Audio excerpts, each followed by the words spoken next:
আমি এখন মাননীয় প্রধানমন্ত্রী জনাব তারেক রহমানের পক্ষে মাননীয় স্বরাষ্ট্রমন্ত্রী জনাব সালাউদ্দিন আহমদকে বাংলাদেশ বিনিয়োগ উন্নয়ন কর্তৃপক্ষ সংশোধন বিল 2026 উত্থাপনের অনুমতি প্রার্থনার জন্য আহ্বান জানাচ্ছি।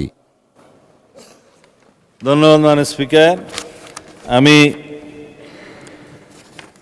মাননীয় প্রধানমন্ত্রী জনাব তারেক রহমানের পক্ষে আমি সালাউদ্দিন আহমদ স্বরাষ্ট্রমন্ত্রী বাংলাদেশ বিনিয়োগ উন্নয়ন কর্তৃপক্ষ আইন 2016 এর সংশোধন কল্পে আনিত একটি বিল বাংলাদেশ বিনিয়োগ উন্নয়ন কর্তৃপক্ষ সংশোধন বিল 2026 এই মহান সংসদে উত্থাপনের জন্য অনুমতি প্রার্থনা করছি।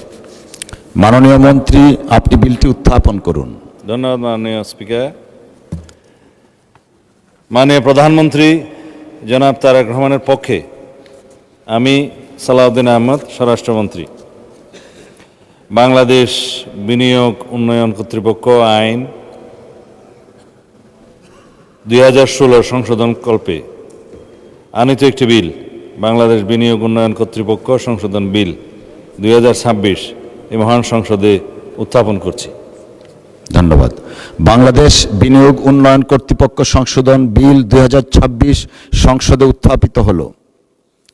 আমি এখন মাননীয় প্রধানমন্ত্রী জনাব তারেক রহমানের পক্ষে মাননীয় স্বরাষ্ট্রমন্ত্রী জনাব সালাউদ্দিন আহমদকে সংসদে উত্থাপিত আকারে বাংলাদেশ বিনিয়োগ উন্নয়ন কর্তৃপক্ষ সংশোধন বিল 2026 অবিলম্বে বিবেচনার প্রস্তাব উত্থাপনের জন্য আহ্বান জানাচ্ছি। ধন্যবাদ মাননীয় স্পিকার। মাননীয় প্রধানমন্ত্রী জনাব তারেক রহমানের পক্ষে আমি সালাউদ্দিন আহমদ স্বরাষ্ট্রমন্ত্রী প্রস্তাব করছি যে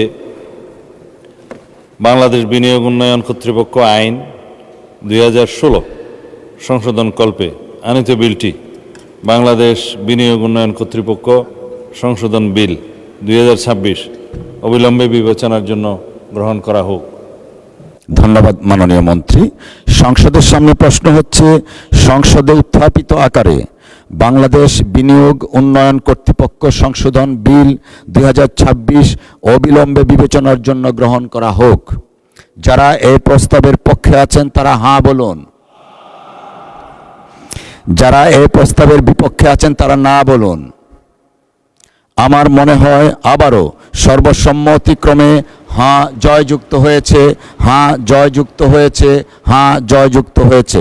অতএব সংসদে উত্থাপিত আকারে বাংলাদেশ বিনিয়োগ উন্নয়ন কর্তৃপক্ষ সংশোধন বিল 2026 অবিলম্বে বিবেচনার জন্য গৃহীত হল।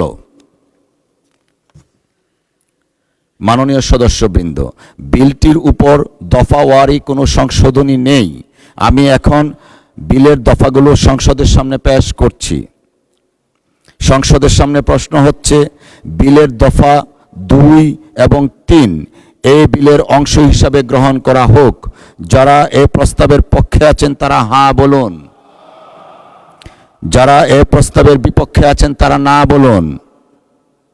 আমার মনে হয় সর্বসম্মতিক্রমে হাঁ জয়যুক্ত হয়েছে, হাঁ জয়যুক্ত হয়েছে, হাঁ জয়যুক্ত হয়েছে। অতএব বিলের দফা 2 এবং 3 এ বিলের অংশ হিসাবে গৃহীত হল। সম্মানিত সদস্যবৃন্দ, সংসদের সামনে প্রশ্ন হচ্ছে, বিলের 1 দফা বলবৎকরণ দফা প্রস্তাবনা প্রবর্তন এবং শিরোনামা এ বিলের অংশ হিসাবে গ্রহণ করা হোক। যারা এই প্রস্তাবের পক্ষে আছেন তারা হাঁ বলুন। যারা এই প্রস্তাবের বিপক্ষে আছেন তারা না বলুন। আমার মনে হয় হাঁ জয়যুক্ত হয়েছে, হাঁ জয়যুক্ত হয়েছে, হাঁ জয়যুক্ত হয়েছে সর্বসম্মতিক্রমে। অতএব বিলের 1 দফা বলবৎকরণ দফা প্রস্তাবনা প্রবর্তন এবং শিরোনামা এ বিলের অংশ হিসাবে গৃহীত হল।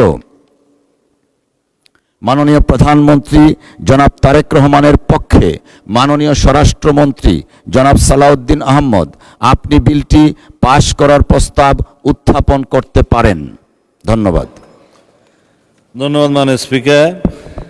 মাননীয় প্রধানমন্ত্রী জনাব তারেক রহমানের পক্ষে আমি সালাউদ্দিন আহমদ স্বরাষ্ট্রমন্ত্রী প্রস্তাব করছি যে বাংলাদেশ বিনিয়োগ উন্নয়ন কর্তৃপক্ষ আইন 2016 সংশোধনকল্পে আনিত বিলটি বাংলাদেশ বিনিয়োগ উন্নয়ন কর্তৃপক্ষ সংশোধন বিল 2026 এই মহান সংসদে উত্থাপিত আকারে পাশ করা হোক। ধন্যবাদ মাননীয় মন্ত্রী। সংসদের সামনে প্রশ্ন হচ্ছে, সংসদে উত্থাপিত আকারে বাংলাদেশ বিনিয়োগ উন্নয়ন কর্তৃপক্ষ সংশোধন বিল 2026 পাশ করা হোক। যারা এ প্রস্তাবের পক্ষে আছেন তারা হাঁ বলুন, যারা এ প্রস্তাবের বিপক্ষে আছেন তারা না বলুন।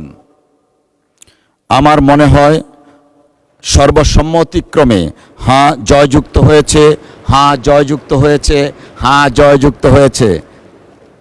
অতএব সংসদে উত্থাপিত আকারে সর্বসম্মতিক্রমে বাংলাদেশ বিনিয়োগ উন্নয়ন কর্তৃপক্ষ সংশোধন বিল 2026 পাশ হলো।